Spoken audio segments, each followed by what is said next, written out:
MIHIRA, your hip pain is likely due to a combination of factors, including muscle weakness, tightness, and potential joint degeneration.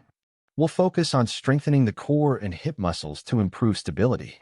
Gentle stretching exercises will help increase flexibility and reduce stiffness. It's important to maintain a healthy weight to alleviate pressure on the hip joint. We'll also explore options like heat therapy and ultrasound to manage pain and inflammation. Will I be able to return to my regular activities like hiking? Absolutely. With consistent exercise and proper management, you can regain your mobility and enjoy your favorite activities. Mihira, it might take some time, but we'll work towards that goal together.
Mihira, I've just had a good look at the report from your fall, and I want to start by reassuring you.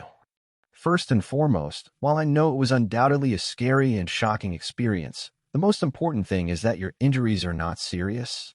You have a sprain and some bruising, which, while uncomfortable and painful, will heal completely with a little time and care.